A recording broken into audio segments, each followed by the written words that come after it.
Hello everyone, welcome back my YouTube channel. My name is Gulab Shah और आप सभी देख रहे हैं मेरा official channel DU education club. I hope आप सभी ठीक होंगे और आप सभी अपनी अपनी स्टडी खूब अच्छे से कर रहे होंगे। जैसे कि आप सभी को पता है, आज की जो हमारी वीडियो होने वाली है वो BA प्रोग्राम सेमेस्टर 4 के स्टूडेंट्स के लिए होने वाली है जिनके पास हिंदी ए है।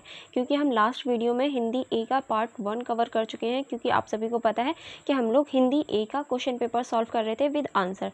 जी हाँ, ये जो क्वेश्चन पेपर है हम इसको सॉल्व कर रहे थे विद आंसर और हमने पार्ट ए भी कंप्लीट कर लिया है। और आज की जो हमारी वीडियो होने वाली है वो पार्ट 2 होने वाली है।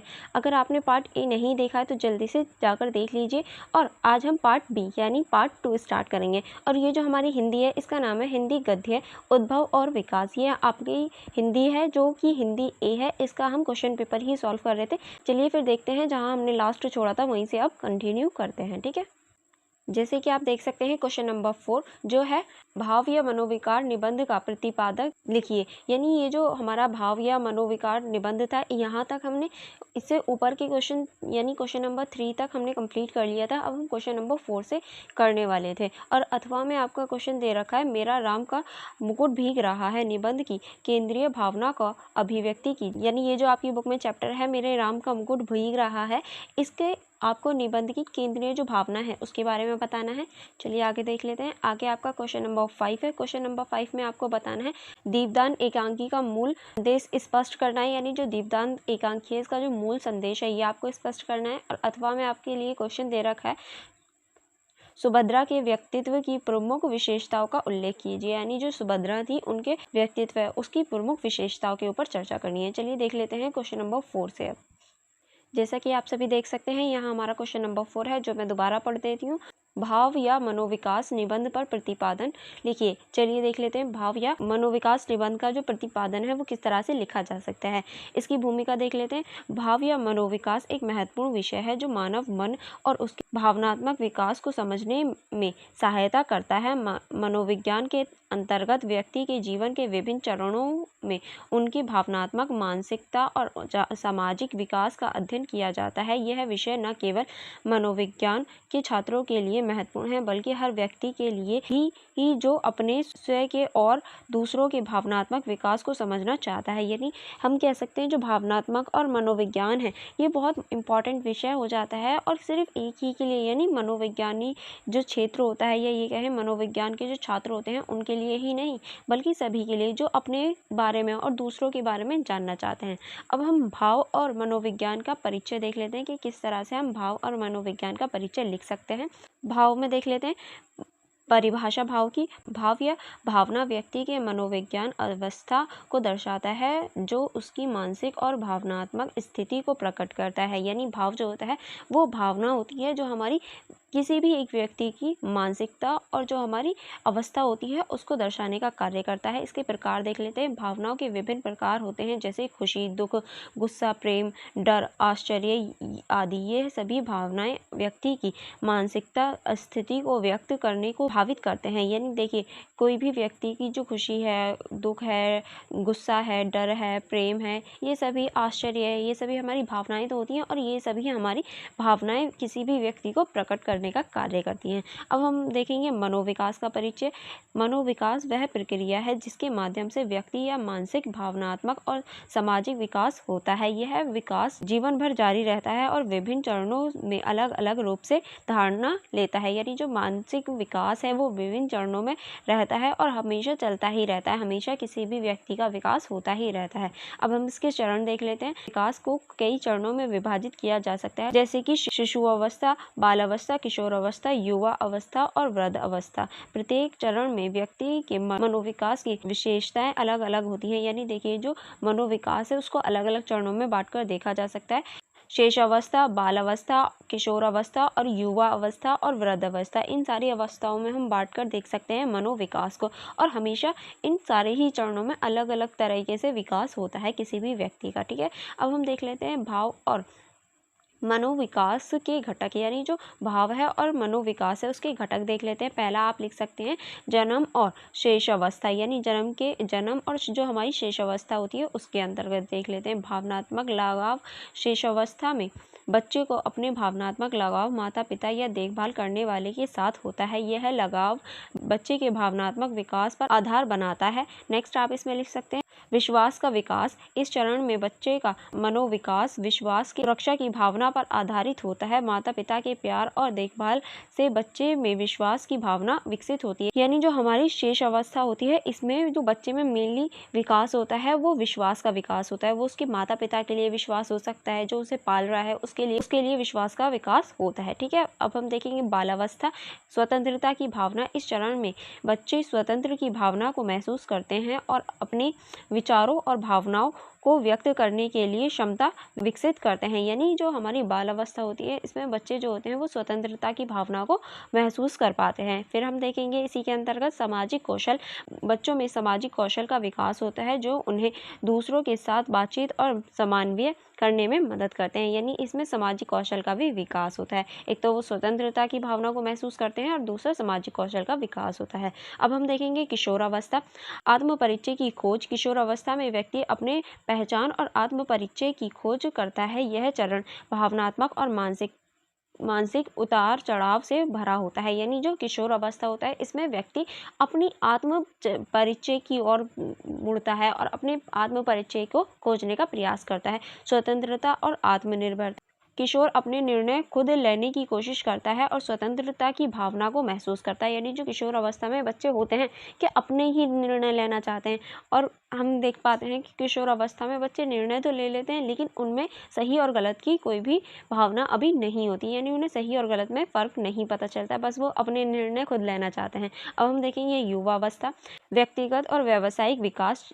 इस चरण में व्यक्ति अपने करियर और व्यक्तिगत जीवन में स्थापत्य और सफलता प्राप्त करने की कोशिश करता है। यानी जो युवा अवस्था होती है, उसमें जो व्यक्ति होता है वो अपने करियर पर फोकस करता है और जो अपने जीवन को स्थायी बनाने की कोशिश करता है, यानी अपने जीवन में कुछ हासिल करना चाहता है। इसमें आप और लिख सकते हैं भावनात्मक संबंध। युवा अवस्था में व्यक्ति गहरे भावनात्मक संबंधों और मित्रताओं का निर्माण करता है, जो उसकी जीवन को प्रभावित करते हैं। यानी युवा अवस्था में ही व्यक्ति जो होता है, ऐसा नहीं है वो संबंध या फिर फ्रेंडशिप पहले नहीं करता, फ्रेंडशिप वो पहले ही करता है, लेकिन उसके जो भावनात्मक संबंध होते हैं, जो अच्छे संबंध बनते हैं और भावना वाले संबंध बनते हैं, वो युवा अवस्था में ही जाकर बनते हैं। ठीक है, अब हम देखेंगे वृद्ध अवस्था। वृद्ध अवस्था को देख लेते हैं। जीवन की समीक्षा। वृद्ध अवस्था में व्यक्ति अपने जीवन के अनुभवों की समीक्षा करता है और संतोष या असंतोष की भावना को महसूस करता है। यानी इसमें अपने जो जीवन के अनुभव होते हैं उनको महसूस करता है और वो उनसे यानी अपने जीवन से संतुष्ट है या असंतुष्ट है, इस चीज़ की भावना को वो व्यक्त कर पाता है। इसके अंतर्गत आप लिख सकते हैं स्वीकृति और शक्ति। इस चरण में व्यक्ति अपने जीवन के प्रति स्वीकृति और शक्ति की भावना को प्राप्त करने की कोशिश करता है। यानी वो इस चरण में आकर अपनी जो भावनाएं हैं, अपनी जो शांति है, उसको प्राप्त करने की कोशिश करता है। ठीक है, अब हम देखेंगे भाव और मनोविज्ञान के प्रभाव। यानी जो भाव है और उसके जो मनोविज्ञान है, उसका क्या प्रभाव पड़ता है। पहले हम देखेंगे सामाजिक प्रभाव। परिवार और समाज का योगदान। परिवार और समाज व्यक्ति के भावनात्मक और मानसिक विकास में महत्वपूर्ण भूमिका निभाते हैं। सकारात्मक सहायक परिवेश व्यक्ति में मनोविकास को प्रोत्साहित करता है। नेक्स्ट आप इसमें लिख सकते हैं सांस्कृतिक और परंपराएं। सांस्कृतिक और परंपराएं व्यक्ति के भावों और विचारों को आकार देने में महत्वपूर्ण भूमिका निभाते हैं। ठीक है, चलिए आगे बढ़ते हैं। अब हम देखेंगे शैक्षिक प्रभाव। शिक्षा का महत्व। शिक्षा व्यक्ति के मानसिक और भावनात्मक विकास में महत्वपूर्ण योगदान देती है। यह सोचने समझने के लिए निर्णय लेने की क्षमता को बढ़ाती है। नेक्स्ट आप इसमें लिख सकते हैं शिक्षा और सहपाठिता का प्रभाव। शिक्षकों और सहपाठियों के साथ बातचीत और संबंध व्यक्ति के भावनात्मक विकास को प्रभावित करते हैं। अब आप इसमें थर्ड पॉइंट लिख सकते हैं मनोवैज्ञानिक प्रभाव। अब हम मनोवैज्ञानिक प्रभाव को देखते हैं। इसके अंतर्गत आप लिख सकते हैं आत्मसम्मान और आत्मविश्वास। आत्मसम्मान और आत्मविश्वास व्यक्ति के भावनात्मक विकास में महत्वपूर्ण भूमिका निभाता है। यह व्यक्ति को सोच और व्यवहार को सकारात्मक दिशा में प्रभावित करता है। अब आप इसमें नेक्स्ट लिख सकते हैं मानसिक व्यवस्था। मानसिक व्यवस्था व्यक्ति के सक्रिय मनोविकास का आधार होता है। मानसिक संतुलन और स्थिरता व्यक्ति के जीवन को समर्थन देती है, यानी जो मानसिक स्थिरता है वो इस टाइम पे देखी जा सकती है। ठीक है, चलिए आगे बढ़ते हैं। अब हम देख लेते हैं इसका निष्कर्ष, कि आप इसका निष्कर्ष किस तरह से लिख सकते हैं। इसके निष्कर्ष में आप लिख सकते हैं, भाव या मनोविकास निबंध मानव और उसके विकास को समझने का एक महत्वपूर्ण साधन है। यह न केवल भावनात्मक और मानसिक विकास को रेखांकित करता है, बल्कि सामाजिक, शैक्षिक और मनोवैज्ञानिक प्रभाव को भी उजागर करता है। मनोविकास की प्रक्रिया जीवन भर जारी रहती है और प्रत्येक व्यक्ति के जीवन में महत्वपूर्ण भूमिका निभाती है। इस निबंध के माध्यम से हमें यह समझने का अवसर मिला है कि कैसे भाव और मनोविकास हमारे जीवन को प्रभावित करते हैं और हमें एक संतुलित और समृद्ध जीवन जीने की दिशा में प्रेरित करते हैं। यानी आप ये सारी चीज़ें लिख सकते हैं अपने निष्कर्ष में, कि किस तरह से जो भाव है वो हमारे जीवन में एक महत्वपूर्ण भूमिका निभाता है। भाव और मनोविकास, क्योंकि दोनों ही हमारे जीवन को संतुलित करने का कार्य करते हैं और हमें पता चल पाता है कि किस अवस्था में व्यक्ति क्या करता है और उसे कैसे संतुलित किया जाता है। आई होप आपको ये क्वेश्चन समझ में आ गया होगा। अब हम अथवा का क्वेश्चन देख लेते, जो क्वेश्चन नंबर 4 के अथवा में लिखा था। यानी आप ऊपर वाला क्वेश्चन या नीचे वाला क्वेश्चन दोनों में से कोई भी कर सकते थे। अब जो हमारा नीचे वाला क्वेश्चन था, यानी जो अथवा का सेकंड क्वेश्चन था, अब हम उसको डिस्कस करेंगे। चलिए देख लेते हैं। हमारा सेकंड क्वेश्चन है क्वेश्चन नंबर 4 का, मेरा राम का मुकुट भीग रहा है, निबंध के केंद्रीय भावना का अभिव्यक्त कीजिए। यानी जो आपकी बुक में ये चैप्टर है, मेरे राम का मुकुट भीग रहा है, इस निबंध की जो केंद्रीय भावना है इसको बताना था। चलिए देख लेते हैं, इसकी भूमिका देख लेते हैं। भूमिका में आप क्या लिख सकते हैं, मेरे राम का मुकुट भीग रहा है निबंध प्रसिद्ध लेखक श्रीलाल शुक्ल द्वारा लिखा गया एक मार्मिक और संवेदनशील लेख है। इस निबंध में लेखक ने धार्मिकता, आस्था और समाज में व्यक्त भ्रष्टाचार और नैतिकता के बीच में विरोधाभास को उजागर किया है। यह निबंध न केवल धार्मिक आस्था की बात करता है, बल्कि सामाजिक और नैतिक दृष्टिकोणों से भी महत्वपूर्ण संदेश देता है। और ये जो हमारा निबंध है, इसमें हम धार्मिकता, आस्था, इन सभी को देख सकते हैं, और जो समाज में भ्रष्टाचार है उस पर इन्होंने प्रकाश डाला है, और जो नैतिकता होती है इसकी दृष्टिकोण पर भी हम देख सकते हैं, यानी नैतिकता पर भी ये आधारित है। चलिए अब हम देख लेते हैं निबंध का सारांश।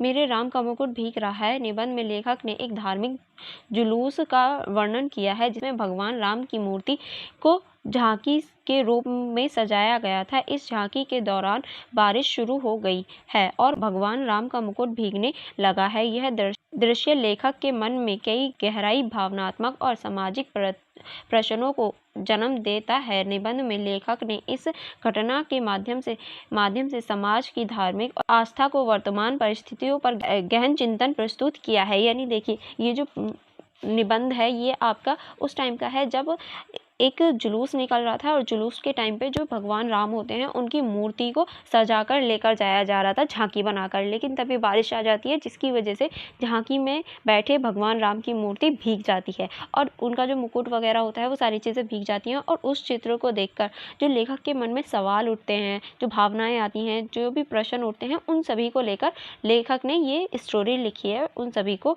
प्रश्नों को ध्यान में रखकर। अब हम देखेंगे निबंध की केंद्रीय भावनाएं। जो निबंध है उसकी जो केंद्रीय भावना है वो क्या है। पहली आप लिख सकते हैं धार्मिकता और आस्था। निबंध की केंद्रीय भावना धार्मिकता और आस्था के इर्द गिर्द घूमती है। भगवान राम का मुकुट भीगना एक प्रतीकात्मक घटना है, धार्मिक आस्था की नाजुकता को दर्शाता है। नेक्स्ट आप इसमें लिख सकते हैं लेखक ने दिखाया है कि कैसे लोगों को धार्मिक आस्थाएं बाहरी प्रदर्शन तक सीमित रह गई हैं, जबकि आंतरिक भक्ति और श्रेय की कमी हो गई है। यानी देखिए, जैसे ही बारिश आती है और मुकुट भीगना शुरू होता है, सब लोग भागना शुरू हो जाते हैं और भगवान राम की मूर्ति को वहीं छोड़ देते हैं। तो इससे पता चलता है कि जो लोग हैं वो सिर्फ दिखावटी हो गए हैं, उनके अंदर जो भावनाएं थी या ये कहें जो उनकी भक्ति थी वो कहीं ना कहीं खत्म हो गई है। अब हम देखेंगे समाज में व्यापक भ्रष्टाचार और नैतिकता। निबंध में समाज में व्यापक भ्रष्टाचार, नैतिकता और सामाजिक विडंबनाओं को भी उजागर किया गया है। लेखक ने इस बात पर बल दिया है कि कैसे धार्मिक आयोजनाओं और संस्थाओं का उपयोग व्यक्तिगत लाभ और स्वार्थ के लिए किया जा रहा है। ठीक है, चलिए आगे बढ़ते हैं। आगे अब हम देखेंगे इसमें भगवान राम का मुकुट भीगना इस बात का प्रतीक है कि समाज में धार्मिकता और आडंबर अधिक है और असली धर्म और नैतिकता की कमी है। यानी अब हम देख सकते हैं जो समाज है उसमें झूठी चीज़ें ज़्यादा हैं और जो असली नैतिकता और भक्ति होती है उसकी कमी है। ठीक है, अब हम देखेंगे विरोधाभास और विसंगता। निबंध में धार्मिक आस्था और समाज की वास्तविकता के बीच विरोधाभास और प्रभावी ढंग से प्रस्तुत किया गया है। लेखक ने दिखाया है कि कैसे धार्मिक आयोजनाओं में भव्यता और आडंबर होते हैं लेकिन समाज में नैतिक मूल्यों और सद्गुणों की कमी है। नेक्स्ट आप इसमें लिख सकते हैं भगवान राम की मुकुट भीगना इस बात का प्रतीक है कि समाज में धार्मिकता की वास्तविकता और प्रदर्शन के बीच बड़ा अंतर है। ठीक है, अब हम नेक्स्ट पॉइंट चलते हैं। नेक्स्ट पॉइंट में आप इसमें लिख सकते हैं भावनात्मक अपील। भावनात्मक अपील में देख लेते हैं निबंध में भावनात्मक अपील भी गहरी है। भगवान राम का मुकुट भीगते देख लेखक का मन व्यस्त हो उठा है और यह दृश्य को समाज की स्थिति पर गहरा विचार करने को मजबूर करता है। यानी जब वो लेखक भगवान राम की मूर्ति को भीगता हुआ देखता है तो उसके मन में बहुत ज़्यादा अजीब सी बेचैनी होने लगती है कि ऐसे कैसे लोग कर सकते हैं। सिर्फ दिखावे की ही भक्ति होती है तो इसीलिए समाज पर वो गहरा विचार और समाज को इस चीज़ पर सोचने पर मजबूर करते हैं, क्या सच में यही हमारी भक्ति है कि हम भगवान राम की मूर्ति को भीगने के लिए छोड़ाएं। अब हम आगे चलते हैं, आगे देखेंगे हम इस निबंध पाठकों को भी भावनात्मक रूप से प्रभावित करता है और उन्हें समाज में व्यापक विसंगता और विरोधाभासों पर सोचने को प्रेरित करता है। यानी ये जो हमारे स्टोरी है इसमें हम भावनात्मक और जो विरोधाभास होते हैं उसको सोचने के लिए मजबूर हो जाते हैं। ठीक है, अब हम देखेंगे निबंध की साहित्य विशेषताएं। जो हमारा निबंध है ये इसकी जो साहित्य विशेषता है, पहला आप लिख सकते हैं प्रतीकात्मकता। निबंध में भगवान राम का मुकुट भीगना एक महत्वपूर्ण प्रतीक है जो समाज की धार्मिकता और नैतिकता की स्थिति को दर्शाता है। यह प्रतीकात्मक निबंध की केंद्रीय भावना को और भी प्रभावी बनाता है। ठीक है, अब आगे चलते हैं। नेक्स्ट आप इसमें लिख सकते हैं, नेक्स्ट है हमारा भावनात्मक वर्णन। भावनात्मक वर्णन को देख लेते हैं। निबंध में घटना का वर्णन अत्यधिक संवेदनशीलता और भावनात्मक ढंग से किया गया है। लेखक ने अपने भावनात्मक अनुभवों को गहरे और सजीव तरीके से प्रस्तुत किया है जो पाठकों को प्रभावित करता है। नेक्स्ट आप इसमें लिख सकते हैं समाज का सजीव चित्रण। निबंध में समाज की वास्तविक और धार्मिक आस्था का सजीव चित्रण किया गया है। लेखक ने समाज में व्यापक भ्रष्टाचार, नैतिकता और धार्मिक आडंबर को प्रभावी ढंग से उजागर किया है। जो एक्चुअल में समाज में होता है, वास्तविक में जो हमारी धार्मिक अस्थिरता है और जो आडंबर हैं और जो अनैतिकता है, भ्रष्टाचार है, उसको लेखक ने बखूबी उसे दिखाया है। ठीक है, अब हम पॉइंट नंबर 4 देख लेते हैं। पॉइंट नंबर 4 में आप लिख सकते हैं विचारोत्तेजक शैली। निबंध की शैली विचारोत्तेजक है। लेखक ने पाठकों की गहराई से सोचने और समाज की स्थिति पर चिंतन करने के लिए प्रेरित किया है। यह निबंध न केवल पाठकों में रुचिकर है बल्कि विचारों को भी झंझोड़ता है। यानी ये जो इनकी जो शैली है वो विचारात्मक शैली है। इसे पढ़कर हम विचारों में पड़ जाते हैं कि हाँ, हमें सच में ऐसा समाज में होता है और जो हमारी सोच है उसको झंझोड़ते हैं कि हाँ, हमारे जो विचार हैं उनको हम झंझोड़ते हैं और अपनी जो सोच है, अपनी जो बुद्धि है उस पर थोड़ा सा जोर डालते हैं। ठीक है, अब हम देखेंगे इसका निष्कर्ष। क्या आप इसका निष्कर्ष कैसे लिख सकते हैं। मेरा राम का मुकुट भीग रहा है निबंध की केंद्रीय भावना धार्मिक आस्था और समाज की नैतिक स्थिति के इर्द गिर्द घूमती है। श्रीलाल शुक्ल ने इस निबंध के माध्यम से समाज की व्यापक भ्रष्टाचार, नैतिकता और धार्मिक आडंबर पर गहरा चित्रण प्रस्तुत किया है। निबंध की प्रतीकात्मक, भावनात्मक वर्णन और विचारोत्तेजक शैली इसके अत्यधिक प्रभावी बनाते हैं। यह निबंध पाठकों को न केवल समाज की वास्तविकता को समझने के लिए प्रेरित करते हैं बल्कि उन्हें अपनी भीतर झांकने और सच्ची धार्मिकता और नैतिकता के मार्ग पर चलने के लिए भी प्रेरित करते हैं। आई होप आपको ये क्वेश्चन भी अच्छे से समझ में आ गया होगा। अब हम नेक्स्ट क्वेश्चन चलते हैं जो आपका क्वेश्चन नंबर 5 है। नेक्स्ट क्वेश्चन आपकी क्वेश्चन पेपर में था दीपदान एकांकी का मूल्य संदेश स्पष्ट कीजिए। यानी जो दीपदांत एकांकी है उसका मूल संवेद जो था वो स्पष्ट करना था। चलिए देख लेते हैं दीपदांत एकांकी। इसकी पहले भूमिका देख लेते हैं। दीपदांत एकांकी हिंदी साहित्य की एक महत्वपूर्ण कृति है जिसे जगदीश चंद्र माथुर ने लिखा है। यह एकांकी भारतीय सांस्कृतिक परंपराओं और नैतिक मूल्यों को बड़ी ही सजीवता से प्रस्तुत करती है। दीपदांत का केंद्रीय विषय है बलिदान। परोपकार और आत्मसमर्पण है। इस एकांकी के माध्यम से लेखक ने समाज को एक महत्वपूर्ण संदेश देने का प्रयास किया है। यानी देखिए, ये जो दीपदांत एकांकी है, ये जो है ये जगदीश चंद्र माथुर द्वारा लिखी गई है और इसमें जो भारतीय समाज है उसकी जो सांस्कृतिक परंपराएं हैं, नैतिकता हैं, इन सभी को उजागर किया गया है और इन सभी के बारे में लिखा गया है। चलिए अब हम एकांकी का सारांश देख लेते हैं कि एकांकी में क्या चीज़ें हैं। ठीक है, थोड़ा सा इसका सारांश देख लेते हैं।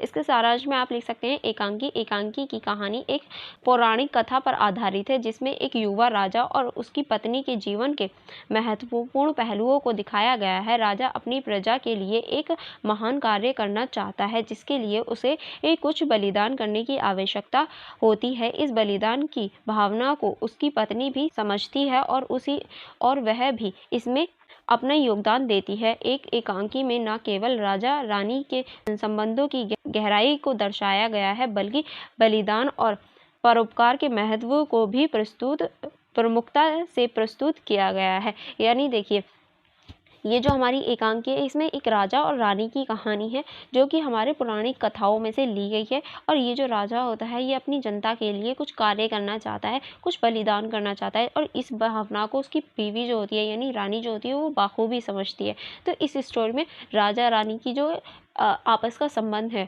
जो आपस की उनकी समझने की शक्ति है, उसको भी दर्शाया गया है और जो बलिदान है उस पर भी ध्यान केंद्रित किया गया है। ठीक है, अब हम इसके मूल संदेश देख लेते हैं। जो कि इसमें मूल संदेश दिए हैं उनको देख लेते हैं। पहला आप लिख सकते हैं बलिदान और आत्मसमर्पण। दीपदान का मुख्य संदेश बलिदान और आत्मसमर्पण पर केंद्रित है। राजा और रानी दोनों अपने कर्तव्यों के प्रति समर्पित हैं और समाज के कल्याण के लिए अपनी व्यक्तिगत सुखों का बलिदान करने के लिए तैयार हैं। नेक्स्ट आप इसमें लिख सकते हैं, इस एकांकी के माध्यम से यह संदेश दिया गया है कि सच्ची बलिदान वही है जो निस्वार्थ भाव से किया जाए और जिसमें व्यक्ति अपने स्वार्थ को त्याग कर समाज के कल्याण के लिए समर्पित हो जाए। ठीक है, नेक्स्ट आप इसमें लिख सकते हैं अब परोपकारी की भावना। एकांकी में परोपकारी की भावना को प्रमुखता से दर्शाया गया है। राजा और रानी का कर्तव्य समाज के प्रति उनके गहरे प्रेम और सम्मान को दर्शाता है। नेक्स्ट आप इसमें लिख सकते हैं परोपकार की भावना न केवल समाज को मजबूत बनाती है बल्कि व्यक्ति के आत्मा को भी संतुष्टि प्रदान करती है। यह संदेश देता है कि परोपकार और सेवा से बढ़कर कोई धर्म नहीं है। यानी ये जो स्टोरी है ये हमें बताती है परोपकार और जो हमारी सेवा होती है उससे बढ़कर कोई भी धर्म नहीं होता। तो हमें अपनी परोपकार और जो अपनी सेवा है वो सभी को देनी चाहिए। हमें किसी के साथ भेदभाव नहीं करना चाहिए। ठीक है, नेक्स्ट आप इसमें लिख सकते हैं नैतिक मूल्यों की स्थापना। देवदांत के माध्यम से लेखक ने नैतिक मूल्यों की स्थापना की है। राजा और रानी का आदर्श व्यवहार समाज के लिए प्रेरणा स्रोत है। नैतिकता, सत्यनिष्ठता और कर्तव्य परायणता जैसे मूल्यों को अपनाने की प्रेरणा इस एकांकी से मिलती है। यह संदेश देती है कि नैतिक मूल्यों का पालन ही समाज की सच्ची प्रगति का आधार है। यानी अगर हमें समाज की प्रगति करनी है तो हमें अपने नैतिक मूल्यों को पालन करना चाहिए। नेक्स्ट आप इसमें लिख सकते हैं सामाजिक और सांस्कृतिक संदेश। एकांकी भारतीय सांस्कृतिक और परंपराओं की महत्वपूर्णता को भी उजागर करती है। ये दिखाती है कि कैसे भारतीय समाज में बलिदान, परोपकार और नैतिकता को उच्च स्थान दिया गया है। नेक्स्ट आप इसमें लिख सकते हैं सांस्कृतिक धरोहर और परंपराओं का सम्मान करना और उन्हें जीवित रखना समाज के विकास के लिए आवश्यक है। एक एकांकी समाज को अपनी सांस्कृतिक जड़ों से जोड़ने का संदेश देती है। यानी इसमें हमें अपनी सांस्कृतिक जो जुड़ाव है उसको भी बनाए रखने का संदेश मिलता है। ठीक है, चलिए आगे बढ़ते हैं।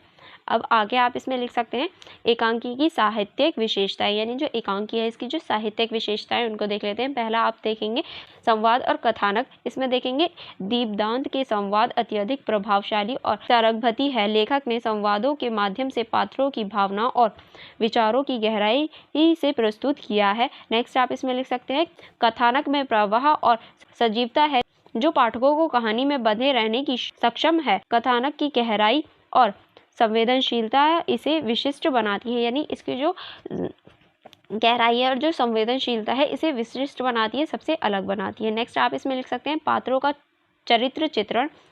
एकांकी के पात्रों का चरित्र चित्रण अत्यंत सजीव और गहरा है। राजा और रानी के माध्यम से लेखक ने आदर्श मानवीय गुणों को प्रस्तुत किया है। नेक्स्ट आप इसमें लिख सकते हैं, पात्रों की आंतरिक और बाहरी संघर्ष को बखूबी उकेरा गया है, जिससे वह पाठकों के मन में अपनी छवि छापते हैं। यानी इसमें बखूबी जो पाठक है उनके जो चरित्र को बनाया गया है, जिसकी वजह से पढ़ने वाले पाठक के ऊपर उनकी जो छवि है वो बखूबी बन जाती है। ठीक है, अब हम देखेंगे इसका थर्ड पॉइंट में आप लिख सकते हैं भावनात्मक अपील। भावनात्मक अपील में देख लेते हैं, दीपदांत की भावनात्मक अपील गहरी है। बलिदान और परोपकार की भावना को इस प्रकार प्रस्तुत किया गया है कि पाठक स्वयं को उस स्थिति में महसूस कर सकते हैं। नेक्स्ट आप इसमें लिख सकते हैं, एकांकी की संवेदनशीलता और भावनात्मक गहराई इसे साहित्यिक दृष्टि से महत्वपूर्ण बनाती है। नेक्स्ट आप इसमें लिख सकते हैं, प्रतीकात्मकता। एकांकी में दीपदांत को प्रतीकात्मक रूप से प्रस्तुत किया गया है, जो बलिदान और परोपकार का प्रतीक है। यह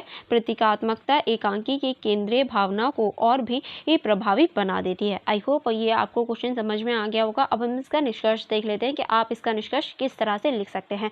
दीपदांत एकांकी का मूल संदेश बलिदान, परोपकार और नैतिकता पर केंद्रित है। यह एकांकी न केवल मनोरंजन का साधन है, बल्कि यह गहरा सामाजिक और नैतिक संदेश भी देती है। जगदीश चंद्र माथुर ने इस एकांकी के माध्यम से समाज को यह संदेश दिया है कि सच्चा बलिदान और परोपकार ही समाज की सच्ची प्रगति का आधार है। यानी इस लेख में हमें बताया गया है कि जो सच्चा बलिदान है और जो सच्चा परोपकार है वही समाज की जो प्रगति है उसका एक महत्वपूर्ण साधन है। अगर बलिदान और परोपकार ना हो तो समाज में विकास नहीं हो सकता।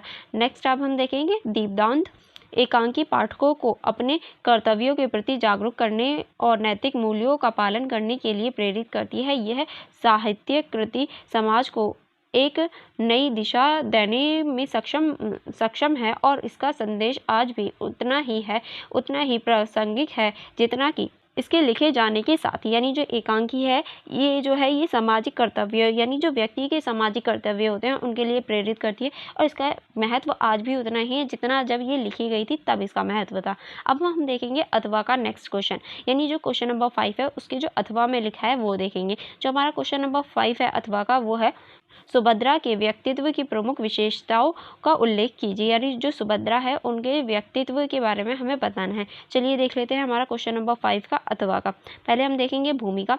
सुभद्रा महाभारत की एक प्रमुख पात्र, एक शक्तिशाली और प्रभावशाली महिला के रूप में जानी जाती हैं। उनका व्यक्तित्व उनके विशेषताओं से परिपूर्ण है, जो उन्हें न केवल महाभारत की कहानी में महत्वपूर्ण बनाती है बल्कि वह भारतीय समाज और संस्कृति में भी एक आदर्श महिला के रूप में स्थापित करती हैं। इस निबंध में हम सुभद्रा के व्यक्तित्व की प्रमुख विशेषताओं करेंगे। यानी देखिए जो सुभद्रा हैं वो महाभारत की एक प्रमुख पात्र हैं और प्रमुख पात्र के साथ एक शक्तिशाली प्रभावशाली महिला के रूप में भी प्रस्तुत की गई हैं और ये जो है ये समाज में एक सकारात्मक प्रभाव डाल और ये जो है ये महाभारत में की कहानी में एक महत्वपूर्ण भूमिका निभाती हुई दिखाई देती हैं। अब हम सुभद्रा जी के बारे में कुछ जानकारी ले लेते हैं। देखिए सुभद्रा का परिचय देख लेते हैं। सुभद्रा भगवान श्री कृष्ण और बलराम की बहन है। यानी जो सुभद्रा है वो भगवान श्री कृष्ण और जो बलराम है उनकी बहन है। उनका विवाह अर्जुन से हुआ था और वह अभिमन्यु की माँ थी और जो सुभद्रा है इनका जो विवाह हुआ था वो अर्जुन के साथ हुआ था और ये अभिमन्यु की माँ है। महाभारत की कथा में सुभद्रा का व्यक्तित्व बहुआयामी है और उनकी विशेषताएं उन्हें अन्य महिलाओं से अलग और विशिष्ट बनाती हैं और जो उनकी विशेषता हैं वही उन्हें अन्य महिलाओं से अलग और विशिष्ट बनाती हैं। ठीक है, अब हम आगे चलते हैं। आगे हम देखेंगे सुभद्रा के व्यक्तित्व के प्रमुख विशेषताएं। जो सुभद्रा जी हैं उनके जो प्रमुख विशेषताएं हैं व्यक्तित्व की उन्हें देख लेंगे। पहला आप लिख सकते हैं प्रेम और समर्पण। अर्जुन के प्रति प्रेम। सुभद्रा का अर्जुन के प्रति प्रेम और समर्पण अद्वितीय है। उन्होंने अर्जुन से प्रेम विवाह किया जो उस समय एक असाधारण घटना थी। उन्हें प्रेम में समर्थन और निष्ठता की झलक मिलती है। यानी देखिए जो सुभद्रा जी हैं इन्होंने अर्जुन से प्रेम विवाह किया था जो कि उस टाइम पे समाज में व्यवस्थित नहीं था, यानी असाधारण चीज़ थी जो कि सुभद्रा जी ने करके दिखाई दी। नेक्स्ट आप इसमें लिख सकते हैं परिवार के प्रति समर्पण। सुभद्रा का अपने परिवार के प्रति समर्पण और देखभाल भी उनके व्यक्तित्व की एक प्रमुख विशेषता है। वह अपने परिवार की खुशियों और दुखों में बराबर की हिस्सेदार रहती हैं। यानी सुभद्रा जी जो है वो अपने परिवार परिवार को बहुत ज़्यादा अच्छे से लेकर चलती हैं और परिवार के सुख और दुख हमेशा उसमें शामिल रहती हैं। अब हम नेक्स्ट पॉइंट चलते हैं। नेक्स्ट पॉइंट में आप लिखेंगे साहस और धैर्य। साहस और धैर्य में आप इसके अंतर्गत लिख सकते हैं साहसी निर्णय। सुभद्रा का साहसी निर्णय जैसे अर्जुन के साथ विवाह करना उसके साहस और सत्य विश्वास को दर्शाता है। उन्हें अपने जीवन में अनेक कठिनाइयों का सामना धर्म और साहस के साथ किया। यानी देखिए ये जो थी ये बहुत ज़्यादा साहसी थी। ये तो इसी बात से पता चल रहा है क्योंकि प्रेम विवाह ऐसी कोई चीज़ नहीं थी, लेकिन फिर भी इन्होंने प्रेम विवाह किया, तो इनके साहस का तो यही पता चल जाता है। ठीक है, और इन्होंने अपने जीवन में कई कठिनाइयों का भी साहस से सामना किया था। अब हम देखें युद्ध की कठिनाइयों का सामना। महाभारत में युद्ध के दौरान सुभद्रा ने अपने पुत्र की मृत्यु जैसी विपरीत परिस्थितियों का सामना किया। उन्होंने अपने धर्म और सहनशीलता से परिवार को संभाला। यानी अपने बेटे की मृत्यु तक इन्होंने देखी थी युद्ध की स्थिति में, फिर भी इन्होंने अपने आप को और अपने परिवार को संभाल लिया था। नेक्स्ट अब हम तीसरा पॉइंट इसमें लिख सकते हैं मातृत्व और पालन पोषण।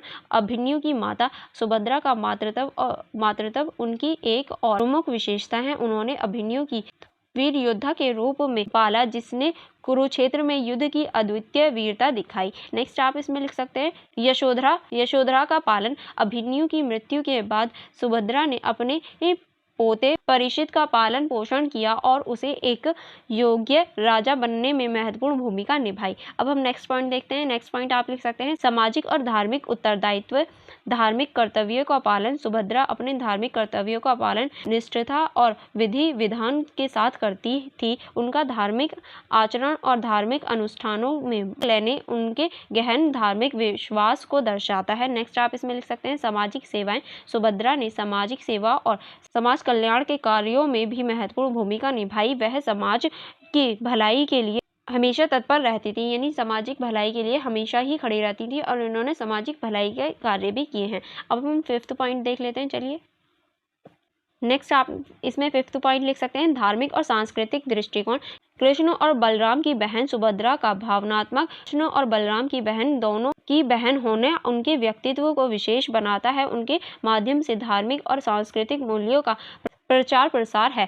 महाभारत की घटना में योगदान। अब हम महाभारत की जो घटना होती है उसमें योगदान देख लेते हैं। सुभद्रा ने महाभारत की कई महत्वपूर्ण घटनाओं में योगदान दिया। उनकी उपस्थिति और निर्णय कई महत्वपूर्ण घटनाओं में प्रभावी बनते हैं। अब हम देखेंगे सुभद्रा की विशेषताओं का महाभारत में योगदान, कि महाभारत में इनका क्या योगदान था। पहला आप लिख सकते हैं महाभारत की कथा की भूमिका।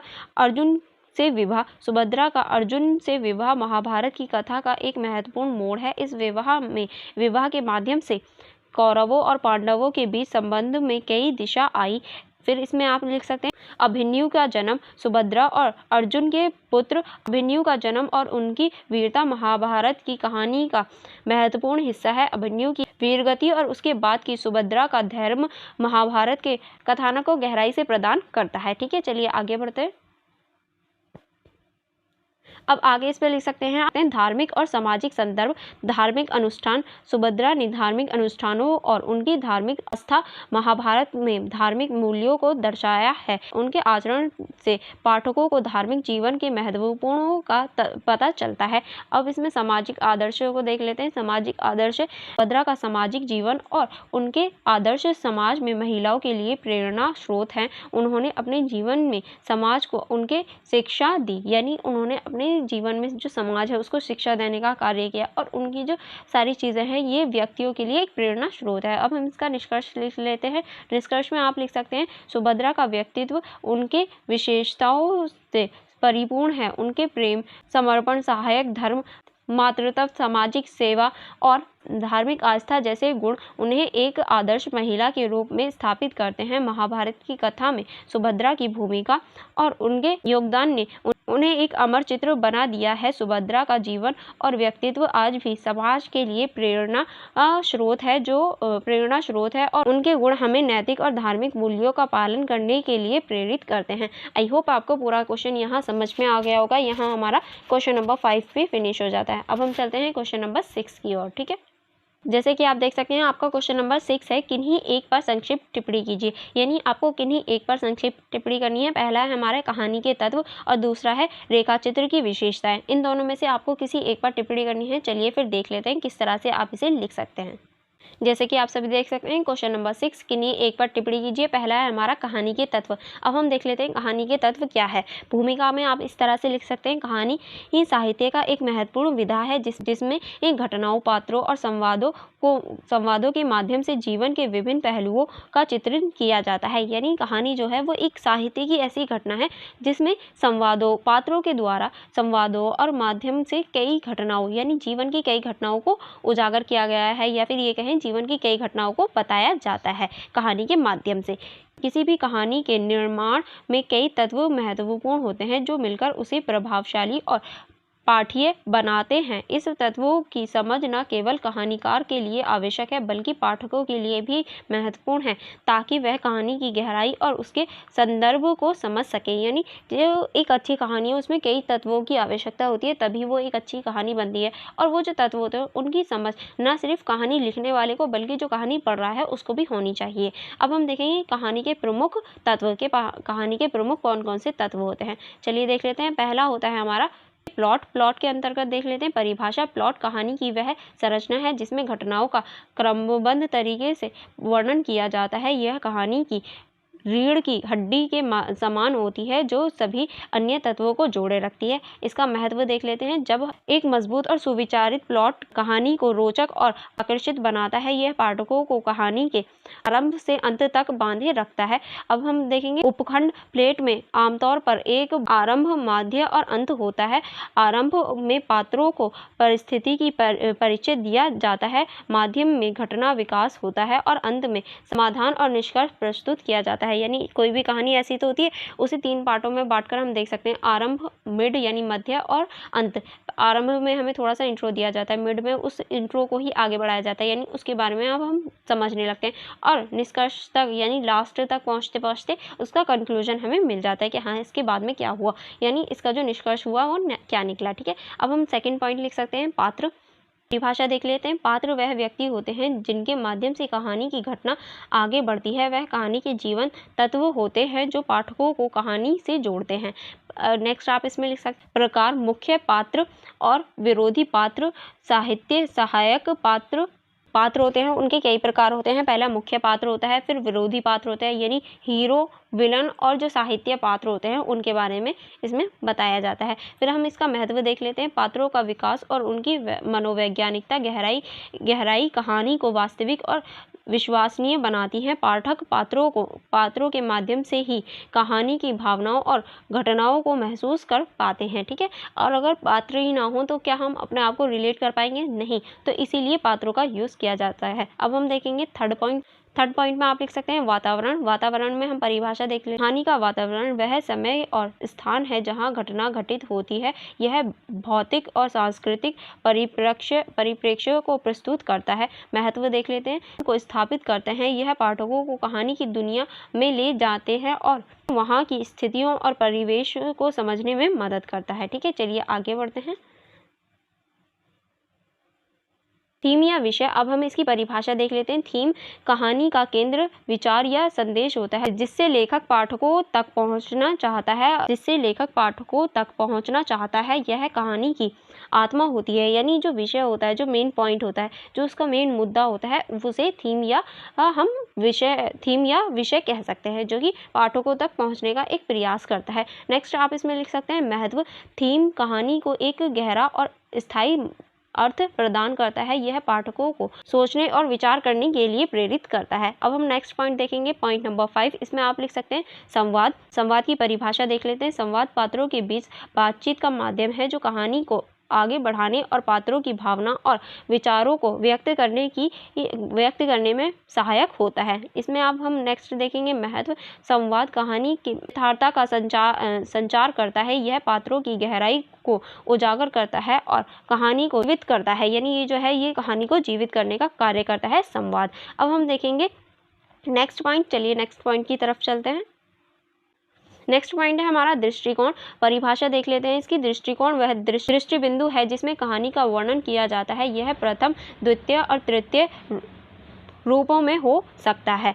इसका महत्व देख लेते हैं। दृष्टिकोण कहानी की विश्वसनीयता और पाठकों के अनुभवों को प्रभावित करता है। यह पाठकों को घटनाओं और पात्रों के मनोभावों को समझने में मदद करता है। नेक्स्ट आप इसमें लिखेंगे संवेदना। संवेदना को देख लेते हैं। कहानी में पात्रों की भावना और प्रतिक्रिया का चित्रण संवेदना कहलाता है। यह कहानी की भावना को व्यक्त करता है। महत्व देख लेते हैं। संवेदना पाठकों को कहानी से भावनात्मक रूप से जोड़ता है। यह कहानी की गहराई और प्रभावशालीता को बढ़ाता है। ठीक है, अब हम नेक्स्ट चलते हैं। नेक्स्ट देखेंगे इसमें कहानी के तत्वों का समन्वय। अब हम कहानी के तत्वों का समन्वय देख लेते हैं।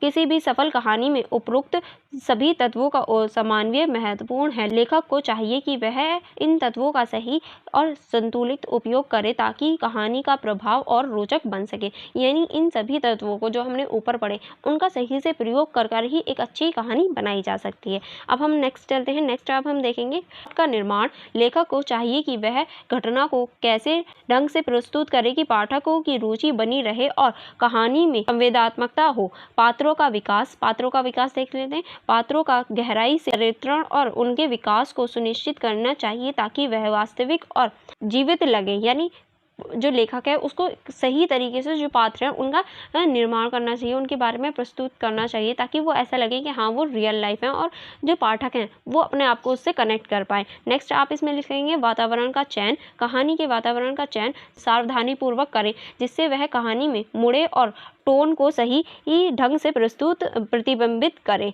फिर है हमारा थीम का उद्घाटन। कहानी के विषय स्पष्ट और प्रभावशाली होने चाहिए जिससे पाठकों को कहानी का संदेश मिल सके। ठीक है, चलिए आगे बढ़ते हैं। अब आगे आप इसमें लिख सकते हैं संवाद का उपयोग। संवाद का प्रक्रिया और प्रभावशाली बनाना चाहिए ताकि वह पात्रों की भावना और विचारों का सही ढंग से व्यक्त कर सके। नेक्स्ट आप इसमें लिखेंगे दृष्टिकोणों का निर्माण। सही दृष्टिकोणों का चयन करना महत्वपूर्ण है जिससे कहानी की विश्वसनीयता और पाठकों का अनुभव बेहतर हो सकता है। नेक्स्ट आप इसमें लिख सकते हैं संवेदना का संचार।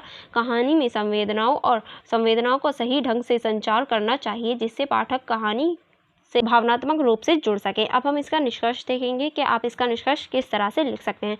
कहानी के तत्व किसी भी कथा की रीढ़ होती हैं। एक सफल कहानी लेखक उन्हें समन्वय और संतुलित रूप से प्रस्तुत करता है। प्लॉट, पात्र, वातावरण, थीम, संवाद, दृष्टिकोण और संवेदना के माध्यम से एक प्रभावशाली और यादगार कहानी का निर्माण किया जा सकता है। इन तत्वों की कहानियों से समझ और सही उपयोग कहानीकारों के कौशल को दर्शाता है और पाठकों को विस्मरणीय अनुभव प्रदान करता है। यानी कोई भी अच्छी कहानी लिखने के लिए हमें इन सभी तत्वों का जो हमने ऊपर पढ़े हैं उनका सही तरीके से प्रयोग करना चाहिए ताकि जो लेखक है वो उसे सही तरीके से लिख पाए और जो पाठक हैं वो अपने आप को उससे जोड़ पाएँ। ठीक है, ये हमारा निष्कर्ष हो गया।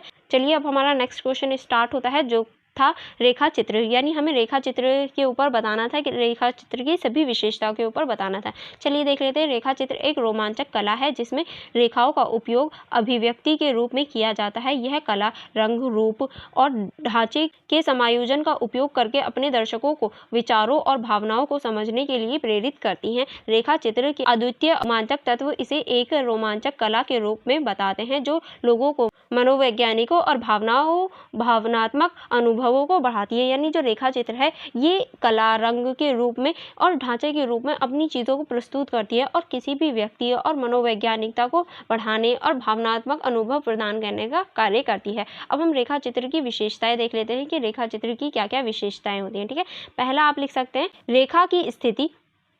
रेखा चित्र में प्राय सीधा व्याजात या घुमावजात रेखा होती है। इन रेखाओं की लंबाई, ऊंचाई और दिशा चित्र के सार्वभौमिक डिजाइन को प्रभावित बनाता है। नेक्स्ट आप इसमें लिख सकते हैं रंग। रेखा चित्र में रंग का उपयोग अधिकतर गहरे और संवेदनशील होते हैं। रंग की गहराई, प्रकार और संयोजन रेखाओं को अधिक तुरंत या धीमा बना सकते हैं। ठीक है, अब हम नेक्स्ट देखेंगे रेखा की मोटाई। रेखा चित्र में रेखाओं की मोटाई को संज्ञान में लिया जाता है क्योंकि यह चित्र के ढांचे को प्रभावी बनाते हैं। नेक्स्ट आप इसमें लिखेंगे रेखा का उपयोग। रेखा चित्र में रेखाओं का उपयोग संवेदनाओं, भावनाओं और विचारों को संवहनीय बनाने के लिए किया जाता है। ठीक है, आई होप आपको समझ में आ गया होगा। अब हम देखेंगे शैली के रेखा चित्र की जो शैली होती है। रेखा चित्र में रेखाओं की शैली बहुत महत्वपूर्ण होती है। यह कला के रूप में समय के साथ बदल सकती है और समय के साथ विभिन्न स्थानों पर विविधता प्राप्त करती है। यानी जो रेखा चित्र है ये समय के साथ में बदल जाती है और समय के साथ में जो विविधता प्राप्त कर पाती है। ठीक है, आई होप आपको ये भी क्वेश्चन अच्छे से समझ में आ गया होगा और यहाँ हमारा क्वेश्चन पेपर पूरा डिस्कशन हो जाता है। अगर आपने अभी तक मेरी वीडियो को लाइक नहीं किया और मेरे चैनल को सब्सक्राइब नहीं किया है तो जल्दी से कर लीजिए, क्योंकि अभी हमारे इंपॉर्टेंट क्वेश्चंस भी होंगे तो आप उन्हें मिस ना कर पाएँ, इसीलिए जल्दी से सब्सक्राइब कर लीजिए। एंड फॉर मोर कनेक्टिविटी आप मेरे टेलीग्राम ग्रुप को ज्वाइन कर सकते हैं एंड मेरी इंस्टाग्राम आईडी को भी चेकआउट कर सकते हैं। अगर आपको कोई भी डाउट हो तो आप मुझसे टेलीग्राम ग्रुप में पूछ सकते हैं या फिर मुझसे कमेंट बॉक्स में भी पूछ सकते हैं। अगर आपको कोई भी डाउट हो, कोई भी चीज़ समझ में नहीं आई हो तो आप मुझसे कमेंट बॉक्स में पूछ लेना, मैं ज़रूर रिप्लाई दूंगी। चलिए फिर मिलते हैं नेक्स्ट वीडियो में। Thank you for watching everyone.